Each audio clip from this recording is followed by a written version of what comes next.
आज मेरे इकलौते बेटे अर्णव की दूसरी शादी थी। उसकी पहली शादी की याद को मैं बहुत पहले से दिल से मिटा देना चाहती थी, क्योंकि उस रात जो कुछ हुआ था वह बेहद डरावना और अजीब था। फिर भी आज जब उसकी दूसरी शादी हो रही थी, तो मैं मन ही मन यह सोचकर थोड़ा सुकून महसूस कर रही थी कि इस बार नई बहू निश्चित रूप से मेरे बेटे का अच्छी तरह ख्याल रखेगी। मेरा बेटा अर्णव 30 साल का बहुत नेकदिल, मेहनती और बेहद आकर्षक नौजवान था। वह हमारे कुल का इकलौता वारिस था, इसलिए घर परिवार से लेकर रिश्तेदारों तक सब उसे बेहद प्यार करते थे। यही वजह थी कि किसी को भी यह बात जरा सी भी अटपटी नहीं लग रही थी कि उसकी दूसरी शादी इतनी जल्दी हो रही है। लेकिन मेरा कलेजा जोर जोर से धड़क रहा था। रात जैसे जैसे करीब आती जा रही थी, मेरी बेचैनी भी उतनी ही बढ़ती जा रही थी। मेरी बेटी रिया को भी सारी बात पता थी, इसलिए वह भी मेरे ही जैसे परेशान थी। उसने धीरे से कहा, मम्मी, अगर आज भी वैसा ही कुछ हो गया तो फिर हम क्या करेंगे? मैंने तुरंत टोका, ऐसी अशुभ बात मुंह से मत निकालो। मैं पहले से ही बहुत घबरा रही हूं। इधर सारे मेहमान आ चुके थे। पिछली शादी में देश में कोविड की वजह से हम ज्यादा लोगों को बुला नहीं पाए थे, पर इस बार सभी नाते रिश्तेदार बहुत जोश के साथ आए थे। इसलिए ज्यादातर लोगों को शादी के पीछे की असली वजह पता ही नहीं थी, और न ही उन्हें यह मालूम था कि पहली शादी टूटने की क्या मजबूरी थी। अर्णव खुद भी बहुत प्रसन्न दिख रहा था। कोई तनाव नहीं था, क्योंकि उसकी नई दुल्हन प्रिया उसकी पहली पत्नी से कहीं ज्यादा सुंदर और उम्र में भी 4-5 साल छोटी थी। उसे तो खुश होना ही बनता था। सर्दियों का मौसम था। ज्यादातर मेहमान घर के अंदर ही ठहरे हुए थे। बाहर लॉन में समारोह चल रहा था। डीजे बज रहा था। लोग नाच गा रहे थे। हंसी मजाक हो रहा था। मैंने अपनी बड़ी जेठानी से कहा, दुल्हन दूसरे शहर से आई है, बहुत थकी हुई होगी। मुझे लगता है आज उसे दूल्हे के कमरे में नहीं भेजना चाहिए। जेठानी जी ने हंसते हुए कहा, तुम्हें आज क्या हो गया है? अभी अभी शादी हुई है और तुम उनकी सुहागरात ही खराब करना चाहती हो? मानती हूँ शादी ब्याह में थकान होती है, पर यह नया जोड़ा है। 2 कप कॉफी पिला दो, तुरंत तरोताजा हो जाएंगे। वैसे भी कल सुबह रिसेप्शन भी है। मैंने फिर कहा, बेचारी सच में बहुत थक गई होगी। उन्होंने तपाक से जवाब दिया, आजकल की लड़कियां इतनी जल्दी नहीं थकतीं। उन्हें तो अपनी शादी का बहुत पसंद होती है। बस, अब रात के 12 बज चुके हैं। सुबह उठकर तैयार भी होना है। मुझे तो कुछ समझ नहीं आ रहा कि तुम इतना टाइम क्यों लगा रही हो। सारी रस्में हो चुकी हैं। सब नाच गाकर थक गए हैं। दुल्हन भी अब कमरे में जाना चाहती है। जेठानी जी वैसे भी घर की सबसे बड़ी थीं और खाल निकालने में उस्ताद थीं। मैंने उनसे सलाह लेने की सोची थी, पर उन्होंने उल्टे मुझे ही समझा दिया और आखिर में खुद ही बोलीं, बस, अब दुल्हन को कमरे में भेज दो। फिर प्रिया को कमरे में ले जाया गया। बाकी सब लोगों को कमरे से बाहर कर दिया गया। मैं थोड़ी देर तक दुल्हन के पास ही बैठी रही। मैंने उसका हाथ थाम कर कहा, बेटा, तुम हमारे घर की सबसे बड़ी बहू हो। तुम बहुत समझदार और धैर्य वाली लड़की हो, इसीलिए मैंने तुम्हें पसंद किया था। देखो बेटा, जब नई नई शादी होती है तो कुछ बातें ऐसी होती हैं जो हमें अच्छी नहीं लगती, पर तुम थोड़ा सब्र रखना। वह थोड़ा हैरान हुई और बोली, मम्मी जी, मुझे समझ नहीं आ रहा आप क्या कहना चाहती हैं। मैंने धीरे से कहा, अगर अर्णव कोई अजीब सी बात करे या कुछ ऐसा वैसा करे तो उसकी बातों पर ध्यान मत देना। कमरे की बात कमरे में ही रहने देना। सुबह मुझे बता देना। मैं तुम्हारी हर मुश्किल सुलझाने की कोशिश करूंगी। मेरी बात सुनकर वह एकदम घबरा गई कि मैं इतनी गंभीर विषय पर खुलकर बात कर रही हूं। उसने डरते डरते कहा, ठीक है मम्मी जी, मैं पूरी कोशिश करूंगी। अब इस घर की इज्जत मेरी भी इज्जत है। मैंने उसका हाथ थपथपाया और बाहर आ गई। सब अपने अपने बिस्तर पर सोने चले गए थे। घर में चारों तरफ सन्नाटा छा गया था, क्योंकि सभी बहुत थक चुके थे। सर्द रात में वैसे भी गहरा खामोशी रहती है। मैं भी बहुत कोशिश के बाद किसी तरह सोने की कोशिश करने लगी, पर नींद कहाँ आ रही थी। मेरी आंखें बार बार घड़ी देख रही थीं। काश सुबह जल्दी हो जाए और मेरी सारी चिंताएं खत्म हो जाएं। पर ठीक 2:30 पर अचानक एक जोरदार चीख सुनाई दी। उस चीख को सुनते ही मेरे दिल ने बता दिया कि अब वही होने वाला है जो मैं डर रही थी। उसके बाद लगातार चीखें शुरू हो गईं। वह डरावनी चीखने की आवाज थी और वह लड़की कौन हो सकती है, ये मैं अच्छी तरह जानती थी। धीरे धीरे सारे मेहमान भी जागने लगे। तभी अर्णव के कमरे का दरवाज़ा खुला और मेरी नई बहू प्रिया पागलों की तरह बाहर की तरफ भागी। उसे इतना भी होश नहीं रहा कि उसके पास दुपट्टा तक नहीं था। वह जिस लहंगे में वह दुल्हन बनी थी, उसी हालत में वह घर से बाहर भाग जाना चाहती थी। कुछ औरतों ने उसे पकड़ लिया और बोलीं, बेटा क्या हुआ? खुद को संभालो। सब उसे संभालने लगे, पर वह अचानक बेहोश हो गई। आमतौर पर बेहोशी में लोग पानी के छींटे मारते हैं सर, पर प्रिया पर पानी डालने पर भी होश नहीं आ रहा था। उसका पूरा शरीर बर्फ की तरह ठंडा पड़ चुका था। आनन फानन में उसे अस्पताल ले जाया गया। मैं उसे अस्पताल नहीं ले जाना चाहती थी, क्योंकि फिर वही तमाशा दोहराया जाता। पर कोई दूसरा रास्ता भी तो नहीं था। बेचारी किसी भी तरह होश में नहीं आ रही थी। उसके माता पिता को भी बुला लिया गया। वे भी आपस में कानाफूसी करने लगे। हमारी बेटी को क्या हो गया? उसके साथ कैसा सलूक हुआ होगा? वे सब मुझे बहुत अजीब नजरों से देख रहे थे। चारों तरफ सवाल ही सवाल थे, और मैं बेचारी अस्पताल के गलियारे में इधर उधर परेशान घूमती रही। घर लौटकर मैंने अर्णव से पूछना चाहा कि इस बार उसने क्या किया, पर वह कमरे में था ही नहीं। उसका फोन भी बंद था। कमरे की हालत बिल्कुल सामान्य थी। कोई सामान इधर उधर नहीं पड़ा था, मानो कोई झगड़ा या मारपीट हुई ही न हो। शायद लोगों के सवालों से बचने के लिए अर्णव कहीं चला गया था। फिलहाल मुझे सिर्फ अपनी बहू की चिंता थी। मैं फिर अस्पताल लौट गई। 2-3 घंटे बाद डॉक्टरों ने प्रिया को डिस्चार्ज कर दिया। वह हमारे घर बिल्कुल नहीं आना चाहती थी। बहुत डरी सहमी थी, पर उसके मम्मी पापा ने समझाया, बेटा ससुराल ही चलो, वरना लोगों को क्या मुंह दिखाएंगे, तरह तरह की बातें बनेंगी। मैंने भी उसे प्यार से समझाया, बेटा कल सुबह मुंह दिखाई की रस्म पूरी हो जाए, उसके बाद मैं खुद तुम्हें मायके भेज दूंगी, रोकूंगी नहीं। मेरी बात सुनते ही प्रिया अचानक आग बबूला हो गई और चिल्लाकर बोली, आपकी सारी रस्में जाई भाड़ में। मैं आपके इस घर में एक पल भी नहीं रुकूंगी। मैं अभी अपने मायके जा रही हूं, और मुझे कोई समाज नहीं रोक सकता, कोई कानून नहीं रोक सकता। मैं पढ़ी लिखी लड़की हूं। मुझे अपनी जिंदगी अपने ढंग से जीने का पूरा हक है। आपके बेटे के साथ एक सांस भी नहीं लेना चाहती। उसने अपना अंतिम फैसला सुना दिया था। मैं आंखों में आंसू भरकर चुपचाप उसे ताकती रह गई। ये सब तो पहले भी हो चुका था। जब अर्णव की पहली शादी हुई थी, तब भी मेरी पहली बहू नेहा के साथ ठीक यही हुआ था। नेहा मेरी बहुत पसंदीदा लड़की थी। वह मेरी बेटी रिया की सबसे अच्छी सहेली थी, और रिया उसे दिल से चाहती थी। बड़ी खुशी खुशी हम उसे घर लाए थे। नेहा के घरवालों ने भी रिश्ते में पूरा साथ दिया था। वह एक बहुत धनी परिवार की इकलौती बेटी थी, बहुत संस्कारी और सुशील थी। मुझे भी उसका खानदान बहुत भाता था। शादी से कुछ ही दिन पहले मैंने महसूस किया था कि नेहा को अर्णव अच्छा लगने लगा है, और शायद इसी वजह से उसके घरवालों ने रिश्ता भेजा था। लेकिन शादी के बाद उसकी सुहागरात में भी ठीक वैसा ही हुआ था। वह भी जोर जोर से चीखती हुई कमरे से बाहर भागी थी, और उसके बाद उसने अर्णव का मुंह देखना तक गवारा नहीं किया। सबने उसे बहुत समझाया था कि बेटा, अपनी आने वाली जिंदगी के बारे में तो सोचो, पर उसने साफ कह दिया था, मेरी जिंदगी तो अब बर्बाद हो चुकी है। अब इस नई बहू को भी सब समझा रहे थे, पर वह भी यही जिद पकड़े थी, अगर मुझे नहीं रहना तो मैं नहीं रहूंगी। अर्णव कोई जवाब नहीं दे रहा था, पता नहीं कहाँ गायब हो गया था। लड़की के पापा बार बार चिल्ला रहे थे, उस लड़के को बुलाओ, हम उससे पूछेंगे कि उसने हमारी बेटी के साथ क्या किया है। सब लोग उस पर सवालों की बौछार कर रहे थे, पर अर्णव ने मुंह पर ताला लगा रखा था। एक शब्द भी नहीं बोल रहा था।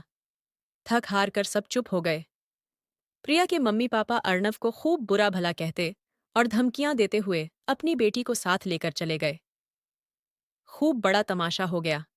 उन्होंने हमारी इज्जत का जनाजा निकालने में कोई कसर नहीं छोड़ी, लेकिन अर्णव अपने मुंह से एक लफ्ज भी नहीं निकाल रहा था। अर्णव के पापा तो कई साल पहले इस दुनिया से चले गए थे, इसलिए सारी बदनामी मुझे अकेले ही झेलनी पड़ी। घर में जमा सारे रिश्तेदारों ने भी हमें खूब सुनाई। प्रिया की मम्मी तो गुस्से से पागल हो रही थीं, मुझे खरी खोटी सुना रही थीं, पर बेचारी की क्या गलती थी? आखिर उनकी बेटी की जिंदगी तबाह जो हो गई थी। उस रात मुझे खुद को बहुत अकेला महसूस हो रहा था। काश अर्णव के पापा होते तो मैं इतनी जल्दी हिम्मत न हारती। लोगों के ताने ताने मुझे अकेले ही सुनने पड़ रहे थे। अर्णव सबसे बड़ा था। उसे छोटी मेरी बेटी रिया थी, जो अभी कॉलेज में पढ़ती थी। सब लोग आपस में कानाफूसी कर रहे थे। अर्णव के बारे में तरह तरह की अफवाहें उड़ रही थीं। कोई कह रहा था, शायद अर्णव पागल है। कोई बोला, लगता है दिमागी मरीज है। कोई कह रहा था, पता नहीं नई दुल्हन के साथ ऐसा क्या कर दिया कि वह इतना डर गई। जितने मुंह, उतनी बातें। पर मेरे पास इन सब का कोई जवाब नहीं था। लोग जब वजह नहीं जानते, तो खुद ही अपनी अपनी कहानियां गढ़ लेते हैं, और खुद घड़ी हुई कहानियां सच से भी ज्यादा खतरनाक होती हैं।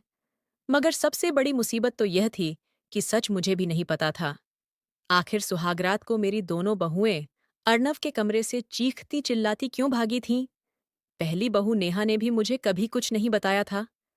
मैंने मन ही मन सोचा, शायद उसने अपने मम्मी पापा को कुछ बता दिया हो। सच जानने की चाह में मैंने उनके घर फोन मिला दिया। भले ही उन्होंने हमसे सारे रिश्ते तोड़ दिए थे, पर इंसानियत के नाते मैंने उसकी खैरियत पूछने के लिए फोन किया। फोन नेहा की मम्मी ने उठाया। मैंने पूछा, आपकी बेटी की तबीयत अब कैसी है? मेरी आवाज सुनते ही वह भड़क उठी और बोली, मेरी बेटी अब तक ठीक नहीं हुई है। खबरदार जो आगे से फोन किया। ये सब सुनकर मैं बहुत दुखी हो गई। मेरी बेटी रिया ने बताया था कि नेहा कम से कम 6-7 महीने तक बीमार रही थी। आखिर मेरे बेटे को क्या परेशानी थी? मुझे कुछ समझ नहीं आ रहा था। उसकी पत्नियां उससे इतना क्यों डरकर भाग जाती थीं? अर्णव की बात करूं तो वह बचपन से ही बहुत सीधा सादा और कम बोलने वाला लड़का था।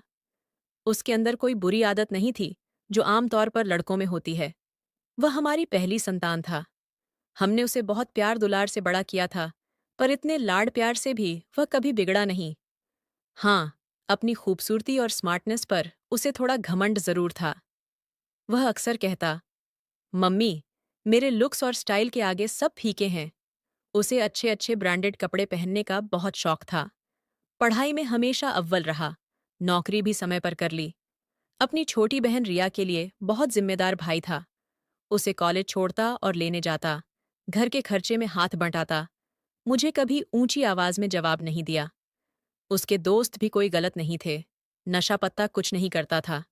बस उसके 2-4 गिने चुने दोस्त थे। उसका सबसे अच्छा दोस्त विदेश में रहता था। कभी कभी फोन पर बात होती थी। मुझे भी अपने दोस्त से मिलवाता और कहता, मम्मी, बहुत अच्छा लड़का है। सब कुछ बिल्कुल सामान्य था, पर जो 2 बार हुआ वह बिल्कुल भी सामान्य नहीं था। पता नहीं मेरे बेटे में कौन सी कमी थी। वह सुहागरात में अपनी पत्नियों के साथ ऐसा क्या करता था कि वे भाग जाती थीं। दिन धीरे धीरे बीतते गए। अर्णव अब थोड़ा सामान्य होने लगा था। घर में फिर से हंसने बोलने लगा था। इस बार मैंने मन में ठान लिया था कि अब अर्णव की तीसरी शादी करवाऊंगी, और इस बार ऐसी लड़की से करवाऊंगी जो मुझे साफ साफ बता दे कि आखिर सुहागरात के कमरे में अर्णव ऐसा क्या करता है कि दुल्हन चीखती चिल्लाती भाग जाती है। अर्णव की दोनों पिछली पत्नियों से कानूनी तलाक हो चुका था। मैं मन ही मन यही दुआ करती थी कि इस बार जो भी बहू आए वह हमारे घर में रुक जाए, यहां से चीखती चिल्लाती भाग कर न जाए। मैं किसी बेटी की जिंदगी बर्बाद करने का बोझ अपने सिर नहीं लेना चाहती थी, क्योंकि मैं खुद एक बेटी की माँ थी और मुझे अच्छी तरह मालूम था कि तलाक का दाग एक लड़की जिंदगी पर कितना भारी पड़ता है, कितनी बदनामी सहनी पड़ती है। लंबे सोच विचार के बाद मैंने फैसला किया कि अब अर्णव की शादी किसी ऐसी लड़की से करवाऊंगी जो पहले से शादीशुदा रह चुकी हो, यानी या तो तलाकशुदा हो या विधवा। ऐसा करने से शायद वह इतना घबराए नहीं और रिश्ता निभा ले। और देखते ही देखते मुझे ऐसी लड़की मिल भी गई। लड़की का नाम रुचिका था। उम्र लगभग 28 साल। उसे भी दूसरी शादी की बहुत जल्दी थी, इसलिए उसके घरवालों ने ज्यादा तफ्तीश नहीं की। रुचिका बहुत ज्यादा खूबसूरत तो नहीं थी, बस साधारण सी, दुबली पतली, गोरा रंग, साधारण नैन नक्श। मैंने उसके घरवालों को सिर्फ इतना बताया कि मेरे बेटे की एक शादी पहले हो चुकी है, पर पत्नी कुछ दिन रहकर चली गई थी। पूरा सच बताने की हालत में मैं बिल्कुल नहीं थी, इसलिए थोड़ा सा झूठ बोलना पड़ा। वे लोग फिर भी राजी हो गए। जब मैंने अर्णव को रुचिका की तस्वीर दिखाई तो उसने साफ मना कर दिया। बोला, मम्मी, मुझे ऐसी साधारण सी लड़की से बिल्कुल शादी नहीं करनी। मुझे तो बहुत सुंदर और स्मार्ट चाहिए। ये सुनकर मैंने उसे झिड़कते हुए कहा, चुप कर। तेरी जो आदतें हैं, उन आदतों की वजह से तो तेरी कभी शादी ही नहीं होनी चाहिए थी। पर मैं माँ हूं ना, इसलिए सोचती हूँ कि मेरे बाद में कौन तेरे साथ रहेगा। कोई तो चाहिए जो तेरी जिंदगी संभाल ले। बोलते बोलते मेरी आंखें भर आईं। मेरे आंसू देखकर अर्णव खामोश हो गया, सिर हामी दे दी और उठकर अपने कमरे में चला गया। मुझे लगा उसके दिल में कहीं न कहीं कुछ तो छिपा है। वह मुझसे नजरें चुरा रहा था। पर इस बार मैंने भी पक्का इरादा कर लिया था कि इस बार मैं सच का पता जरूर लगाऊंगी। मैंने पहले से ही योजना बना ली थी कि इस बार की बहू को मैं अपने भरोसे पर लाऊंगी, पर उसे यह नहीं बताऊंगी कि पहले की दोनों पत्नियां डर कर भाग गई थीं। बस प्यार से समझाऊंगी, भरोसा दिलाऊंगी कि अगर कुछ भी गलत लगे तो मुझे तुरंत बता देना, मैं सब ठीक कर दूंगी। इस बार शादी बहुत सादगी से की गई, ज्यादा दिखावा नहीं, बस घर के कुछ अपने लोग। मेहमान भी सिर्फ मेरे सगे संबंधी नहीं, बल्कि कुछ करीबी जानकार थे। शादी के बाद मैं खुद रुचिका को अर्णव के कमरे में ले गई। उसे बिस्तर पर बिठाया, उसका हाथ अपने हाथों में लिया, हल्के से दबाया और बोली, रुचिका बेटा, तुमसे एक बहुत जरूरी बात करनी है, बहुत ध्यान से सुनो। वह हैरानी से मुझे देखने लगी कि अभी अभी शादी हुई है और इतनी गंभीर बात क्या हो सकती है। मैंने धीरे धीरे समझाया, बेटा, अर्णव इस शादी के लिए पहले राजी नहीं था। बहुत मुश्किल से मैंने उसे मनाया है। हो सकता है वह कुछ अजीब अजीब हरकतें करे, तुम्हें जानबूझकर डराने की कोशिश करे, ताकि तुम भी उसे छोड़कर भाग जाओ। लेकिन बेटा, तुम बिल्कुल मत डरना। जो भी हो, सब कुछ मुझे सुबह बता देना। तुम्हें उसकी धमकियों या बातों में आने की कोई जरूरत नहीं है। रुचिका ने सिर्फ सिर हिलाया। मुझे लगा वह समझ गई है। मैंने उसे आराम करने को कहा और बाहर निकल आई। अपने कमरे में नहीं गई, बल्कि हॉल में सोफे पर ही लेट गई। रिया को उसके कमरे में भेज दिया कि जा बेटा, सो जा, बहुत रात हो गई है। जाते जाते रिया ने रुक कर कहा, मम्मी, आप जो कर रही हैं वह गलत है। हर समस्या का हल शादी नहीं होती। आपको किसी की बेटी की जिंदगी ऐसे दांव पर नहीं लगानी चाहिए। रेम भाई को उनके हाल पर छोड़ दो। रिया चली गई। मैं सोफे पर लेटी हुई मन ही मन भगवान को याद कर रही थी। दुआ मांग रही थी कि इस बार की रात खैरियत से गुजर जाए। चारों तरफ गहरी सन्नाटा था, जैसे आने वाले तूफान से पहले की शांति होती है। घड़ी की टिक टिक भी मेरे सिर पर चोट कर रही थी। मैं भगवान से मनाती रही, पर ठीक वही हुआ जिसका मुझे सबसे ज्यादा डर था। अचानक रुचिका जोर जोर से चीखती हुई कमरे से बाहर निकली और पागलों की तरह मुख्य दरवाजे की तरफ भागने लगी। मैंने किसी तरह उसे गेट के अंदर खींचा, समझाया, शांत करवाया। जब वह थोड़ी होश में आई तो हाँफते हुए बोली, आपको अपने बेटे की पहले पूरी मेडिकल जांच करानी चाहिए थी। अगर आप ऐसा कर लेती तो न मुझे यह दिन देखना पड़ता, न आपको यह तमाशा। रुचिका बहुत समझदार थी।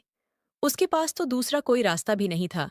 वह हर हाल में रिश्ता निभाने की सोचकर आई थी। फिर भी वह इस रिश्ते को नहीं निभा सकी और अगले ही दिन अपने मायके चली गई।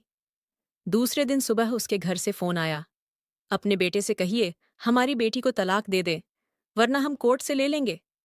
फोन रखते ही मैं उसी सोफे पर धम्म से बैठ गई। अब तो हालत यह थी कि मजबूरी में भी कोई लड़की अर्णव के साथ रहने को तैयार नहीं थी। पहली दोनों बहुएं तो अमीर घर की, पढ़ी लिखी, बहुत सुंदर थीं, पर रुचिका तो विधवा थी, गरीब परिवार से थी, खूबसूरती में भी साधारण थी। उसे मैंने पहले से ही सब कुछ समझा बुझा दिया था, फिर भी वह इतना सहम कर, इतना बदहवास होकर भाग गई। आखिर मेरे बेटे में ऐसी कौन सी खराबी थी? हम जो जेवर कपड़े बहू को देते थे, वे लोग दूसरे ही दिन लौटा देते थे। मैं दहेज भी नहीं लेती थी, फिर भी एक इतना सुंदर, पढ़ा लिखा, अच्छी नौकरी वाला लड़का, सब कुछ होने के बावजूद हर बार छोड़ दिया जाता था। मेरा दिमाग सोच सोच कर फटने लगा था। अब तो बस एक ही सवाल मेरे सिर चढ़कर बोल रहा था, आखिर बात क्या है? सुहागरात में अर्णव ऐसा क्या कर देता है कि हर बार दुल्हन चीखती चिल्लाती, जान बचाकर भाग जाती है? अर्णव अपने मुंह से एक भी शब्द बोलने को तैयार नहीं था। जब भी मैं उस घटना के बारे में बात छेड़ती, वह कुछ न कुछ बहाना बनाकर घर से बाहर निकल जाता। मुझे बात करने का एक पल का मौका भी नहीं मिलता था। पर अब मैंने ठान लिया था कि दिन रात उस पर नजर रखूंगी, उसकी हर छोटी बड़ी हरकत पर ध्यान दूंगी। शायद कोई ऐसा सुराग हाथ लग जाए जिससे मुझे असली राज पता चल सके। लेकिन उसके व्यवहार को देखकर कभी लगा ही नहीं कि उसमें कुछ गलत है। वह बिल्कुल सामान्य लड़का था, ठीक वैसा ही जैसा बाकी सारे लड़के होते हैं, एकदम साधारण। मुझे कोई रास्ता समझ नहीं आ रहा था। एक दिन अचानक ख्याल आया कि क्यों ना उसके सबसे करीबी दोस्त से बात की जाए। मैंने विदेश में रहने वाले उसके सबसे अच्छे दोस्त निखिल को फोन मिलाया। मैंने कहा, निखिल बेटा, तुम अर्णव के इकलौते सच्चे दोस्त हो। वह अपने दिल की सारी बातें तुमसे ही कहता है। मुझे उसके बारे में सब कुछ बता दो। उसने अपनी जिंदगी के बारे में तुम्हें जरूर कुछ बताया होगा। यह सुनकर मैं दंग रह गई कि अर्णव ने अपने सबसे अच्छे दोस्त को भी कुछ नहीं बताया था। उसने निखिल को यह तक नहीं कहा था कि उसकी 3-3 शादियां हो चुकी हैं और तीनों पत्नियां शादी की पहली ही रात उसे छोड़कर भाग गई हैं। ये बात मुझे बहुत अजीब लगी। आखिर अपने जिगरी दोस्त से भी इतना बड़ा राज क्यों छिपाया? शायद उसे शर्मिंदगी महसूस हो रही होगी कि सुहागरात को ही पत्नी का भाग जाना, वो भी 3-3 बार। धीरे धीरे 6 महीने और बीत गए। घर में बाहर से सब कुछ सामान्य चल रहा था, पर अर्णव को लेकर मेरा दिल हर पल बेचैन रहता था। आखिर ऐसा क्या था कि हर दुल्हन पहली रात ही चीखती चिल्लाती भाग जाती थी? मैंने फिर से सोचा कि एक बार और कोशिश करती हूँ। इस बार मैंने पक्का इरादा कर लिया कि सच जानकर ही रहूंगी। इस बार मैंने लड़की को सब कुछ पहले से बता दिया, एक बात भी नहीं छिपाई। लड़की का नाम सोनाली था। मैंने उसे बहुत गरीब परिवार से चुना, जहां शादी की सख्त जरूरत थी। उसके घर में 2 छोटे भाई थे। पढ़ाई का खर्चा नहीं चल पाता था। मैंने कहा, तुम्हारे दोनों भाइयों की पूरी पढ़ाई लिखाई और सारी फीस मेरी जिम्मेदारी होगी। शादी में तुम्हें एक पैसा भी खर्च नहीं करना पड़ेगा। सोनाली को मैंने मन से राजी कर लिया। उसके मम्मी पापा को मैंने कुछ नहीं बताया, सिर्फ सोनाली को ही सारी सच्चाई बता दी थी। पहले ही पहले तो वह बहुत डर गई थी, पर फिर खुद को संभाल कर बोली, आंटी जी, चाहे कुछ भी हो जाए, मैं शादी के लिए तैयार हूं। अगर मेरे थोड़े से त्याग से मेरे भाइयों का भविष्य बन जाए, तो इसमें बुराई क्या है? जो भी होगा सह लूंगी। औरत को तो समझौता करना ही पड़ता है। सोनाली गरीब घर की जरूर थी, पर बहुत संस्कारी, समझदार और दिल से सच्ची लड़की थी। उसकी खूबसूरती भी कमाल की थी। मुझे मन ही मन बहुत खुशी हुई कि अगर सोनाली मेरी बहू बनकर घर में टिक गई, तो यह मेरे लिए सबसे बड़ा सौभाग्य होगा। इस बार शादी बहुत सादे मंदिर में हुई। सब कुछ शांतिपूर्वक निपट गया। और सबसे बड़ी हैरानी की बात यह हुई कि पूरी रात गुजर गई और सुबह भी हो गई, पर कोई चीख पुकार नहीं हुई। सुबह होते ही मैंने कमरे का दरवाजा खटखटाया, पर अंदर से कोई जवाब नहीं आया। मेरा दिल जोर जोर से धड़कने लगा। थोड़ी देर बाद मैं दूसरी चाबी लेकर खुद दरवाजा खोलकर अंदर गई। कमरे का नजारा देखकर मेरी तो रूह कांप गई। सोनाली फर्श पर बेहोश पड़ी थी। अर्णव कमरे में कहीं दिखाई नहीं दे रहा था, शायद बाथरूम में था। मैंने फौरन डॉक्टर को संभाला और डॉक्टर को बुलाया। डॉक्टर ने जांच करके बताया, यह सिर्फ बहुत ज्यादा डर की वजह से बेहोश हुई है। शरीर पर कहीं कोई चोट या निशान नहीं है। अर्णव के चेहरे पर भी घबराहट साफ दिख रही थी, जैसे उसे भी इन सब हालातों से बहुत तकलीफ हो रही हो। अच्छी तरह जांच पड़ताल और कुछ दवाइयां देकर डॉक्टर चले गए। उन्होंने कहा कि सोनाली को जल्दी ही होश आ जाएगा। अर्णव तैयार होकर चुपचाप ऑफिस चला गया। मैं सोनाली के पास ही बैठी रही। थोड़ी देर बाद सोनाली ने आंखें खोलीं। होश में आते ही वह बिस्तर से उठी और दरवाजे की तरफ भागने लगी, बोली, मुझे यहां नहीं रहना, मुझे मम्मी पापा के पास जाना है। मैंने उसका हाथ पकड़ लिया और कहा, सोनाली, ऐसा मत कर। मैंने तो पहले ही तुम्हें सब बता चुकी थी। तुमने खुद ही हाँ कहा था, फिर अब क्यों भाग रही हो? पर सोनाली रोते हुए बोली, आंटी जी, माफ कर दीजिए, मैं मजबूर हूं। मैं यहां एक पल भी नहीं रुक सकती। आप निश्चिंत रहिए, मैं अपने मम्मी पापा को कुछ नहीं बताऊंगी। सब कुछ मैं खुद संभाल लूंगी। बस मुझे यहां रहने को मत कहिए। मैंने बार बार पूछा, बेटा, मुझे तो बता दो, आखिर हुआ क्या था? तुमने वादा किया था कि सच बताओगी। सोनाली डरते डरते बोली, आंटी, अर्णव के बारे में मैं कुछ नहीं बता सकती। अगर मैंने कुछ कहा तो वह मुझे जान से मार डालेगा। मुझे अपनी जान की परवाह नहीं, पर वह मेरे छोटे भाइयों को भी नहीं छोड़ेगा। प्लीज मुझे जाने दीजिए। उसकी आंखों में इतनी विनती थी कि मैं उसे रोक नहीं पाई। सोनाली चली गई। मैं डर रही थी कि अब उसके मम्मी पापा का फोन आएगा, तलाक मांगेंगे, कोर्ट कचहरी होगी, पर ऐसा कुछ नहीं हुआ। शायद सोनाली ने घर में कुछ नहीं बताया था। पहली तीनों पत्नियों ने तो दूसरे ही दिन तलाक की अर्जी दे दी थी, पर सोनाली ने अभी तक कुछ नहीं कहा था। यानी कानूनी रूप से वह अभी भी अर्णव की पत्नी थी। मैंने मन में ठान लिया कि अब तो अर्णव का पूरा मेडिकल जांच करवाकर ही रहूंगी। होश में तो वह कभी मानने वाला नहीं था, इसलिए एक दिन मैंने उसके खाने में हल्की नींद की गोली मिला दी।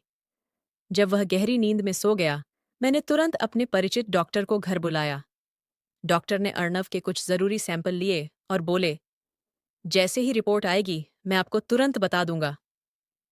डॉक्टर घर से चले गए और उसके बाद मैं हर पल रिपोर्ट का बेसब्री से इंतजार करने लगी। अगली सुबह डॉक्टर का फोन आया। उन्होंने कहा, आप बिल्कुल चिंता न करें, अर्णव की सारी जांचें एकदम सामान्य हैं, कोई शारीरिक समस्या नहीं है। यह सुनकर तो मेरे होश उड़ गए। अगर मेरा बेटा पूरी तरह स्वस्थ है, तो फिर सुहागरात को हर बार उसकी दुल्हन क्यों चीखती चिल्लाती भाग जाती है। मैं रात दिन इसी सोच में डूबी रही। मेरा सर फटने लगा। कुछ देर सोचने के बाद मैं सीधे सोनाली के घर पहुंच गई। उसके मम्मी पापा ने मेरी खूब खातिरदारी की। शायद उन्हें कुछ पता नहीं था। उन्हें लगा कि मैं अपनी बहू को वापस लेने आई हूं। सोनाली मुझे देखते ही सहम गई और जल्दी से अंदर कमरे में चली गई। मैं भी चुपचाप उसके पीछे पीछे चली गई। मुझे देखते ही वह बोली, आंटी जी, मैंने पहले ही कह दिया था कि मैं आपके घर नहीं लौट सकती। आप मुझे लेने क्यों आई हैं? मैंने उसे बहुत प्यार से अपने पास बिठाया, हाथ जोड़कर बोली, सोनाली बेटा, मेरी आखिरी उम्मीद अब सिर्फ तुम हो। एक बेबस माँ तुमसे विनती कर रही है। प्लीज मुझे बता दो कि मेरे बेटे में आखिर क्या कमी है। मेरे आंसुओं और जोड़े हुए हाथों को देखकर सोनाली ने मेरे हाथ पकड़ ली और बोली, आंटी जी, मैं बहुत मजबूर हूं, मेरे सामने हाथ मत जोड़िए। जब वह किसी तरह सच बताने को तैयार नहीं हुई, तो मैंने कहा, ठीक है, तुम मुंह से कुछ मत बताओ, मैं खुद अपनी आंखों से देख लूंगी। बस, तुम आज रात मेरे साथ चलो और एक रात अर्णव के कमरे में रुक जाओ। मैं खुद सब कुछ देख लूंगी, तुम्हें अकेला नहीं छोड़ूंगी। पहले तो वह बहुत डरी, पर मेरे बार बार समझाने पर कि मैं तुम्हारे साथ रहूंगी, तुम्हें कुछ नहीं होगा, कहने पर वह मान गई। मैं सोनाली को घर ले आई। उसके माता पिता ने बहुत खुशी खुशी बेटी को विदा किया। मैंने सोनाली को फिर से दुल्हन बनाया और अर्णव के कमरे में बिठा दिया। अर्णव को मैंने पहले ही फोन कर दिया था, बेटा, सोनाली वापस आ गई है, तुम ऑफिस से जल्दी आ जाना। आज मैं घर पर नहीं रहूंगी, तुम्हारी मौसी की तबीयत खराब है, मैं वहीं रुकूंगी। अर्णव ने सिर्फ हूं कहा और फोन काट दिया। मैं खुद अर्णव के कमरे में ही अलमारी के पीछे छिपकर बैठ गई। आज मैं अपनी आंखों से सब कुछ देखना चाहती थी। थोड़ी देर बाद दरवाजा खुला। अर्णव अंदर आया। उसने बिस्तर पर सजी धजी सोनाली को एक नजर देखा और बिना कुछ बोले बाथरूम में चला गया। मुझे लगा कि अभी सोनाली डरकर भागने वाली है। मैं सांस रोके अगले पल का इंतजार कर रही थी कि अचानक बाथरूम से एक औरत की जोरदार चीख गूंजी। सोनाली बिस्तर से कूदकर खड़ी हो गई। पूरा शरीर कांप रहा था। मैं भी स्तब्ध रह गई। अंदर तो अर्णव गया था, फिर यह औरत की चीख कहाँ से आई? तभी बाथरूम का दरवाजा खुला और अर्णव बाहर निकला। उसे देखते ही मेरी चीख निकलते निकलते रह गई। उसने अपना पूरा रूप बदल लिया था। औरतों जैसे भड़कीले कपड़े पहने थे, चेहरे पर घिनौना और डरावना मेकअप किया हुआ था। आंखें लाल, होंठ काले, बालों में विग लगाई थीं। आवाज भी बिल्कुल पतली औरत वाली निकाल रहा था। मैंने तुमसे कहा था ना, मेरी जिंदगी में दोबारा मत आना। तुमने मेरी बात नहीं मानी। अब तुम खुद अपनी मौत की जिम्मेदार हो। फिर उसने बहुत भयानक हंसी हंसना शुरू किया। अर्णव सोनाली की तरफ बढ़ा। सोनाली चीखती हुई मेरे पास भागी आई। मैं भी कमरे से बाहर निकली और अर्णव को रोकने की कोशिश करने लगी। अर्णव, ये क्या पागलपन, बंद करो। तुम होश में हो ना? अर्णव ने मुझे जोर से धक्का दे दिया और औरत वाली आवाज में बोला, अर्णव कौन? मेरा नाम प्रीति है। मौका देखकर सोनाली कमरे से भाग गई। इससे पहले कि अर्णव फिर मेरे पास आए, मैं भी बाहर निकली और दरवाजा बाहर से बंद कर दिया। अंदर से उसकी डरावनी हंसी अभी भी आ रही थी। मैं डर से कांपती हुई सोनाली को गले लगा लिया। मैं खुद भी बुरी तरह सहमी हुई थी। सोनाली रोते हुए बोली, आंटी जी, अब मैं नहीं रुक सकती। अर्णव मुझे जिंदा नहीं छोड़ेगा। उसने कहा था कि अगर मैंने किसी को बताया तो वह मुझे और मेरे भाइयों को मार डालेगा। प्लीज मुझे और मेरे भाइयों को बचा लो। मैंने उसे दिलासा दिया। कुछ नहीं होगा बेटा, शांत हो जा। मैं सब संभाल लूंगी। धीरे धीरे मेरा दिमाग काम करने लगा। सबसे पहला ख्याल आया कि शायद अर्णव पर किसी भूत प्रेत का साया है। सोनाली को मैंने अपने कमरे में सुला दिया। सुबह सबसे पहले मैंने अपने पुराने फैमिली डॉक्टर को फोन किया। ठीक 8 बजे वह घर पहुंच गए। मैंने उन्हें सारी रात की घटना विस्तार से बताई और कहा, मुझे तो लगता है अर्णव पर कोई भूत चढ़ गया है। डॉक्टर ने मुस्कुराते हुए कहा, नहीं नहीं, ये भूत प्रेत का मामला नहीं है। यह एक मानसिक बीमारी है। अर्णव को डिसोसिएटिव आइडेंटिटी डिसऑर्डर है। मतलब, नई दुल्हन देखकर उस पर एक औरत का किरदार हावी हो जाता है। वह खुद को किसी फिल्म या कहानी की औरत समझने लगता है और उसी में ढल जाता है। लेकिन आप बिल्कुल परेशान न हों। इसका पूरा इलाज है। प्यार, देखभाल और सही दवाइयों से मरीज धीरे धीरे बिल्कुल ठीक हो जाता है। थोड़ा समय जरूर लगता है। फिर डॉक्टर ने कहा, पर यह भी जानना जरूरी है कि नई दुल्हन देखकर यह किरदार अर्णव पर क्यों हावी होता है। इसका असली कारण उसके कमरे में ही कहीं छिपा है। एक बार वह सुराग मिल जाए, इलाज बहुत आसान हो जाएगा। डॉक्टर मुझे ढांढस बंधाकर चले गए। सोनाली अब थोड़ा सामान्य हो रही थी। मैंने उसे नाश्ता करवाया। नाश्ते के दौरान सोनाली बोली, आंटी जी, मुझे तो अब अपने घर चले जाना चाहिए।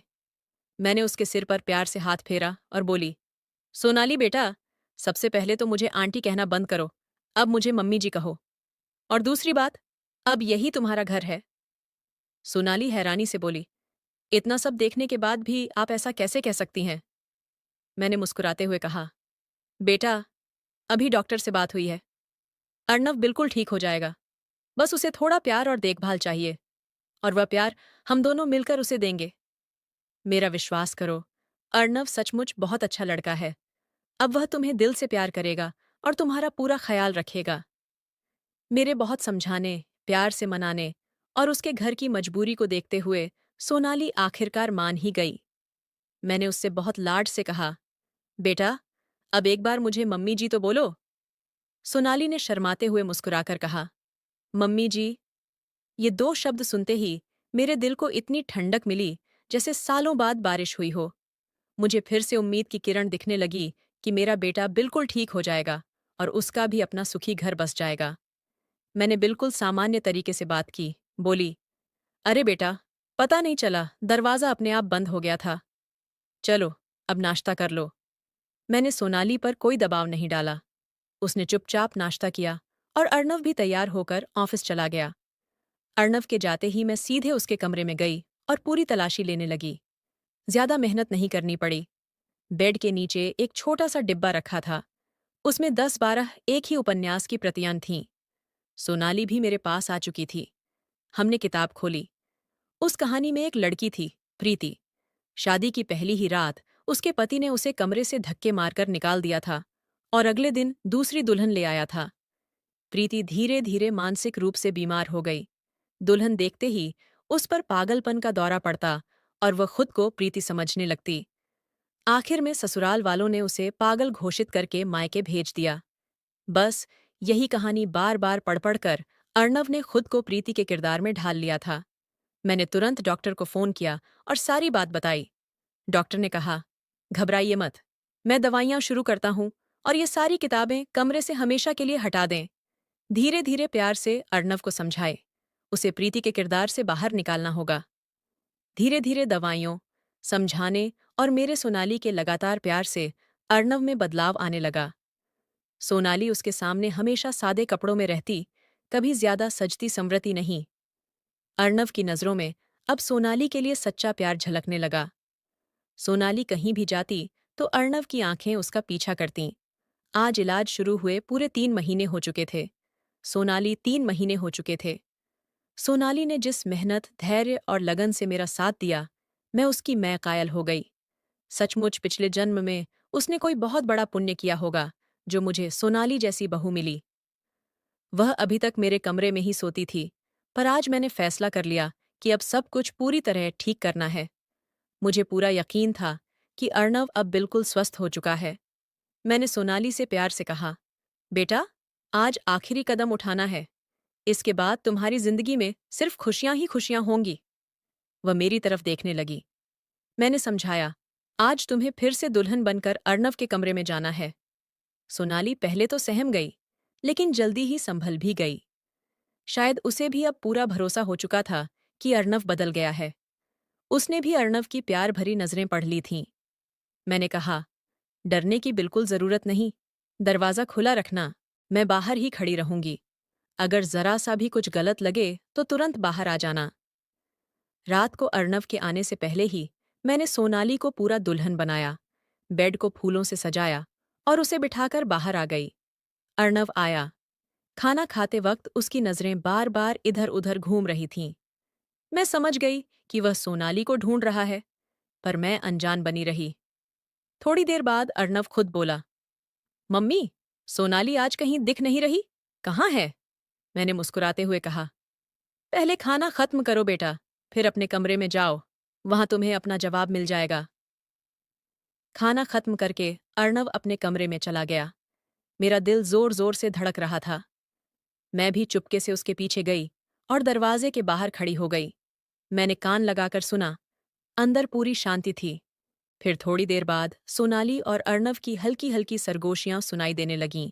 प्यार में डूबी हुई, हंसी मजाक वाली बातें। मैं चुपके से मुस्कुरा दी। मेरे दिल में सुकून की लहर दौड़ गई। मन ही मन भगवान को लाख लाख शुक्रिया कहा और अपने कमरे में चली आई। उस रात मैं बहुत दिनों बाद चैन की नींद सोई। सुबह मेरी आंख अपने आप जल्दी खुल गई।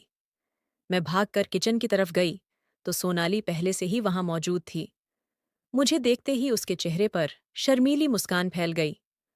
उसकी झुकी हुई नजरें और लज्जा भरी हंसी देखकर मैं समझ गई कि अब सब कुछ सचमुच ठीक हो चुका है। मैंने प्यार से उसके माथे को चूमा और बोली, बेटा, इतनी सुबह सुबह किचन में?